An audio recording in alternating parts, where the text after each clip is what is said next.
ಒಂದು ನೃತ್ಯವನ್ನು ಎಷ್ಟು ಚೆನ್ನಾಗಿ ಕ್ಯಾಪ್ಚರ್ ಮಾಡಿದ್ದಾರೆ ಅಂದರೆ ಪ್ರಪಂಚನ ಅಂಕುಚನ ಅಂತ.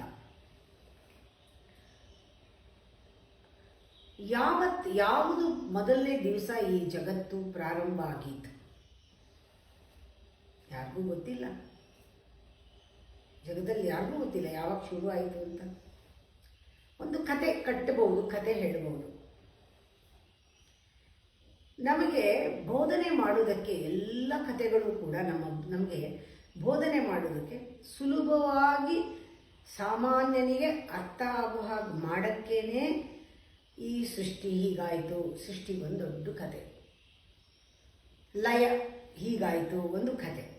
ಸೃಷ್ಟಿ ಲಯ ಕಥನ ಎಲ್ಲ ಬೋಧಿಸೋದಕ್ಕೆ ಅಂದರೆ ಅರ್ಥ ಮಾಡಿಸೋಕ್ಕೆ ಇವೆಲ್ಲ ಬಳಸ್ಕೊಂಡಿದ್ದಾರೆ.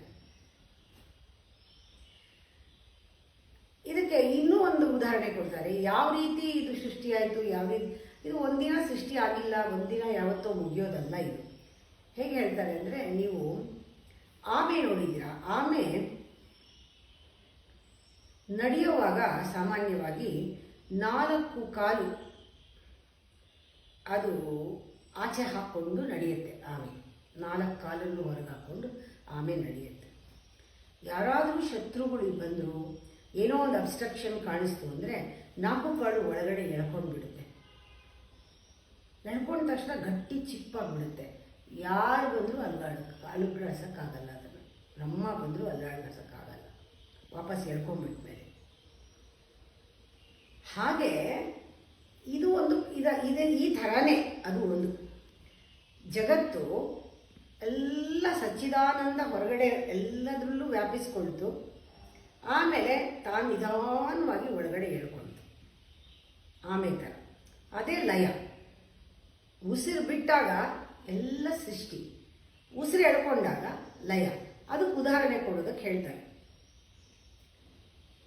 ಆದಿ ದಿವಸ ಆವುದೆಂದು ಮಿಹ ಜಗಕ್ಕೆ, ಆದಿ ದಿವಸವದಾವುದೆಂದೆಂದು ಮಿಹ ಜಗಕ್ಕೆ, ಬೋಧನೆಯ ಸುಲಭತೆಗೆ ಸೃಷ್ಟಿ ಲಯ ಕಥನ. ಪಾದ ಶಿರಗಳ ಕೂರ್ಮ ಚಾಚಿಕೊಂಡಿರೆ ಸೃಷ್ಟಿ, ಸೇರಿಕೊಂಡರೆ ಲಯವೋ ಮಂಕುತಿಮ್ಮ. ಇದು ಈ ಪಿಕ್ಚರ್ ಬಂದ ತಕ್ಷಣ ಅರ್ಥ ಆಗೋಗುತ್ತೆ. ಅದು ಹೇಗೆ ಆಮೆ ಹೊರಗಡೆ ಹಾಕಿದಾಗ ಸೃಷ್ಟಿ, ಒಳಗಡೆ ಹೇಳ್ಕೊಂಡಾಗ ಲಯ. ಆ ಥರ ಬ್ರಹ್ಮ ಉಸಿರು ಬಿಟ್ಟಾಗ, ಬ್ರಹ್ಮ ಉಸಿರು ಒಳಗೆ ತಗೊಂಡಾಗ ಸದಾ ಕಾಲವೂ ನಡೀತಾನೇ ಇದೆ. ನಮಗೆ ತಿಳುವಳಿಕೆಗೆ ಬರಬೇಕು ಅಂತ ಇಂಥ ಉದಾಹರಣೆಗಳನ್ನು ಕೊಡ್ತು ಹೇಳ್ತಾರೆ. ಈ ಕಥೆಯೆಲ್ಲ ಅದಕ್ಕೆ ಇರೋದು. ಆವುದಿರುವಿಕೆಗಾದಿ, ಇವಾಗ ಇರೋದಕ್ಕೆ ಯಾವುದು ಆದಿ ಎಂದು ಸೃಷ್ಟಿಯ ಮೊದಲು, ಎಂದು ಸೃಷ್ಟಿಯ ಮೊದಲು.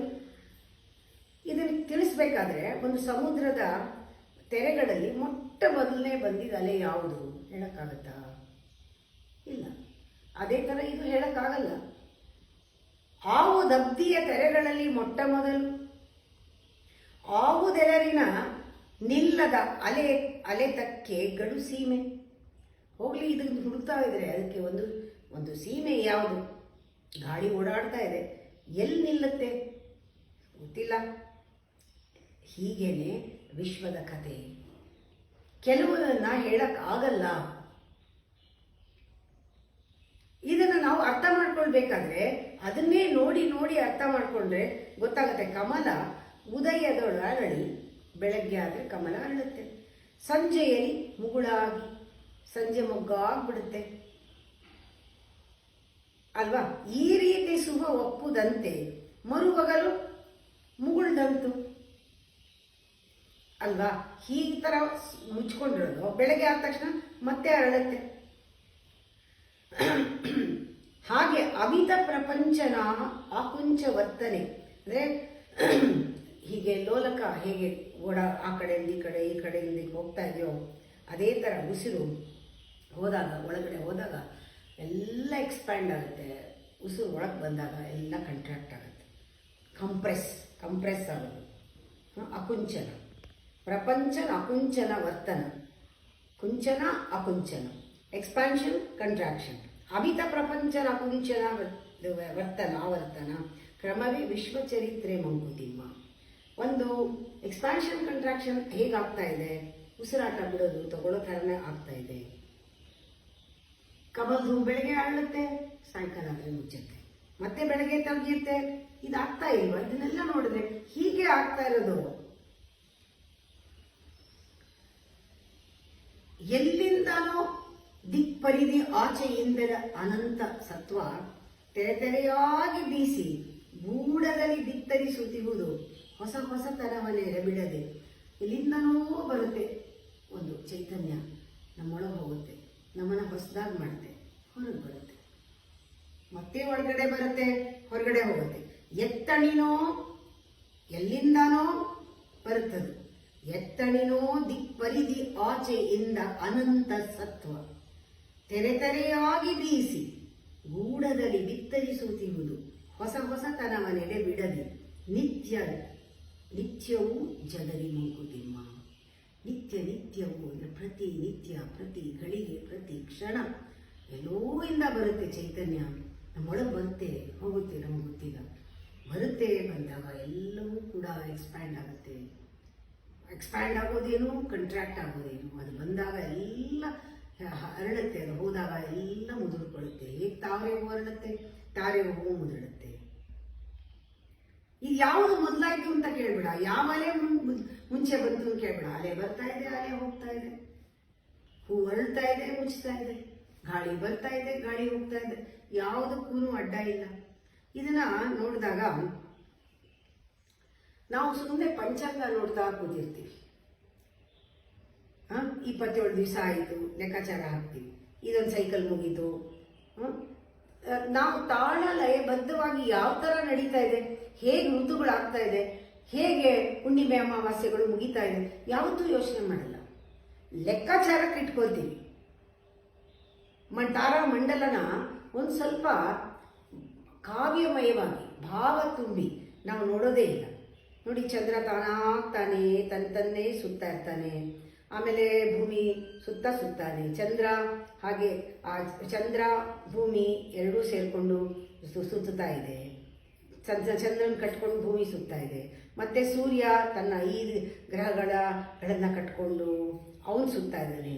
ಹೀಗೆ ಆ ಸೂರ್ಯನ ಒಂದು ಸುತ್ತಾಟದ ಜೊತೆಗೆ ಇನ್ನೊಂದು ಸೂರ್ಯ ಸೇರಿಕೊಳ್ಳುತ್ತೆ. ಆ ಥರ ಕೋಟಿ ಸೂರ್ಯರು ಸೇರಿಕೊಳ್ತಾರೆ. ಆ ಥರ ನೋಡ್ತಾ ಇದ್ದರೆ ಎಷ್ಟು ಅದ್ಭುತವಾಗಿ ಕಾಣ್ತಾ ಇದೆ. ಅದು ಹೇಗೆ ಕಾಣ್ತಾ ಇದೆ ಅಂದರೆ, ಆ ಕೆಂಡದ ಹಾರ ಒಂದು ಹಾಕ್ಕೊಂಡು ನೃತ್ಯ ಮಾಡ್ತಾ ಇದ್ದಾನೇನೋ, ಅವನು ತಾಂಡವ ನೃತ್ಯ ಮಾಡ್ತಾ ಇದ್ದಾನೇನೋ ಅಂತ ಅನಿಸುತ್ತೆ. ಇದನ್ನು ನೋಡ್ತಾ ಇದ್ದಾರೆ, ಸುಮ್ಮನೆ ಜಸ್ಟ್ ಇಮ್ಯಾಜಿನ್ ಮಾಡ್ಕೊಳ್ಳಿ. ಚಂದ್ರ ಸುತ್ತಾ ಇರೋದು, ಭೂಮಿ ಸುತ್ತಾ ಇರೋದು, ಒಂದೊಂದು ವೃತ್ತದಲ್ಲಿ ಸುತ್ತಾ ಇರೋದು, ಗ್ರಹಗಳು ಸುತ್ತಾ ಇರೋದು, ಎಲ್ಲ ಸೂರ್ಯನ ಸುತ್ತಾ ಇರೋದು, ಆ ಸೂರ್ಯ ಇನ್ನೊಂದು ಸೂರ್ಯನ ಸುತ್ತಾ ಇರೋದು, ಕರೆಕ್ಟಾಗಿ ಆಯಾ ಟೈಮ್ನಲ್ಲೇ ಒಂದು ಸುತ್ತ ಆಗೋದು. ಇದೆಲ್ಲ ನೋಡಿದ್ರೆ ಏನು ಅನಿಸುತ್ತೆ, ಇದೆಲ್ಲ ಮೇಲ್ಗಡೆ ದೂರದಿಂದ ನೋಡಿದಾಗ ಒಂದು ಕೆಂಡದ ಮುಂಡೆಗಳು ಸುತ್ತಾ ಇದೆಯೇನೋ, ಅದನ್ನು ಹಾರ ಹಾಕೊಂಡು ನೃತ್ಯ ಮಾಡ್ತಾ ಇದ್ದಾನೇನೋ, ಅದರಲ್ಲಿ ಮಗ್ನನಾಗೋಗಿದ್ದಾನೇನೋ ಪರಮಾತ್ಮ. ಜ್ವಾಲಮಾಲಾಕುಲ ಜಗದ್ರೂಪ ತಾಂಡವದಿ ಲೀಲೆಯಂ ಜೀವತೆ ನಾಂತು ಪರಬೊಮ್ಮಂ ತಾಳಲಯ ಮೇಳದಿರೊಮ್ಮೆ ರಭಸಿದಿನೊಮ್ಮೆ ಲೋಲನಾವಿಪ್ಪನೆಲು ಮಂಕುತಿಮ್ಮ. ಅದರಲ್ಲಿ ತನ್ಮಯ ಹೋಗಿದ್ದಾನೆ. ತಾಳಲಯದ ಮೇಳದಲ್ಲಿ ಒಂದ್ಸತಿ, ಹಾಗೆ ಇನ್ನೊಂದ್ಸತಿ ರಭಸದಲ್ಲಿ ಸುತ್ತಾನೆ. ಆ ಲೀಲೆಯಂ ಜೀವತೆಯ ನಾಂತು ಪರಬೊಮ್ಮ. ಇದು ಪರಬ್ರಹ್ಮನ ಒಂದು ನೃತ್ಯ, ಕಾಸ್ಮಿಕ್ ಡಾನ್ಸ್. ಇದನ್ನು ನೋಡ್ತಾ ಇದ್ರೆ ಯಾವುದು ಲೆಕ್ಕಾಚಾರ ಹಾಕೋದು ಬೇಡ, ಸುಮ್ಮನೆ ನೋಡ್ತಾ ಇದ್ರೇ ಒಂದು ಅದ್ಭುತವಾದ ಒಂದು ಪ್ರಪಂಚ ಕಾಣಿಸುತ್ತೆ. ಇದು ಮಿಲ್ಕಿ ವೇ ಅಂತಾರೆ, ಗ್ಯಾಲಾಕ್ಸಿ ಅಂತಾರೆ. ಇದೆಲ್ಲನೂ ನೋಡ್ತಾ ಇದ್ರೆ ಏನಪ್ಪ ಇದು ಈ ರೀತಿ ನಡೀತಾ ಇದೆ, ಸುತ್ತಾ ಇದೆ ಎಲ್ಲನೂ.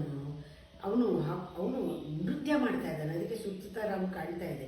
ಅವನೆಲ್ಲವನ್ನು ಹಾರದ ಥರ ಹಾಕ್ಕೊಂಡ್ಬಿಟ್ಟಿದ್ದಾನೆ. ಇವೆಲ್ಲ ಗ್ರಹಗಳೆಲ್ಲ ಒಂದು ಬೆಂಕಿ ಉಂಡೆ ಥರ ಕಾಣ್ತಾ ಇದೆ. ಇಷ್ಟರ ಮಧ್ಯೆ ಎಲ್ಲಿಂದಲೂ ಒಂದು ಪರಿಧಿ ಆಚೆಯಿಂದ ಅನಂತ ಸತ್ವ ಒಂದು ಎಲ್ಲದರೊಳಗೂ ಸೇರಿ ಕೆಲಸ ಮಾಡಿಸ್ತಾ ಇದೆ. ಎಲ್ಲದಕ್ಕೂ ಒಂದು ಮೂಮೆಂಟ್ ತರ್ತಾ ಇದೆ. ಅದು ನಮ್ಮ ಒಳಗಡೆ ಹೋಗ್ತಾ ಇದೆ, ತೆರೆಯಾಗಿ ಬೀಸಿ ಒಂದೊಂದು ಸತಿ ಹೋಗಿ ಕ್ಷಣ ಕ್ಷಣವೂ ಹೋಗಿ ನಮ್ಮನ್ನು ರೀಜ್ಯೂನೇಟ್ ಮಾಡ್ತಾ ಇದೆ, ಹೊಸದು ಮಾಡ್ತಾ ಇದೆ. ಇದಕ್ಕೆ ಕೊನೆ ಯಾವುದು, ಮೊದಲು ಯಾವುದು, ಅದು ಯಾಕೆ ಬೇಕು, ಇವಾಗ ಏನು ಆಗ್ತಾ ಇದೆ, ಹೇಗೆ ಕಮಲ ಅರಳುತ್ತೆ, ಕಮಲ ಮುಚ್ಕೊಳ್ಳುತ್ತೆ, ಇದೆಲ್ಲ ನೋಡ್ತಾ ಇದ್ರೆ ಸುಮ್ಮನೆ ಇದನ್ನು ಎಂಜಾಯ್ ಮಾಡಬೇಕಷ್ಟೇನೆ. ನಮ್ಗೆ ಅರ್ಥ ಆಗೋದಕ್ಕೆಲ್ಲ ಕಥೆಗಳು ಕೊಟ್ಟಿರ್ತಾರೆ. ಯಾವಾಗ ನಾವು ಸೂಕ್ಷ್ಮ ಆಗ್ತೀವಿ ಇದನ್ನೆಲ್ಲ ನೋಡ್ತಾ ಇದೆ, ಇದೆಲ್ಲ ಪರಮಾತ್ಮನ ಒಂದು ಕಾಸ್ಮಿಕ್ ಡ್ಯಾನ್ಸ್ ಅನ್ಸುತ್ತೆ. ಇದು ಯಾವ ಕ್ಷಣವೂ ನಿಲ್ಲಿಲ್ಲ, ಯಾವತ್ತು ಶುರು ಆಯಿತೋ ಗೊತ್ತಿಲ್ಲ, ಯಾವತ್ತು ಮುಗಿಯುತ್ತೋ ಅಂತೂ ಗೊತ್ತಿಲ್ಲ.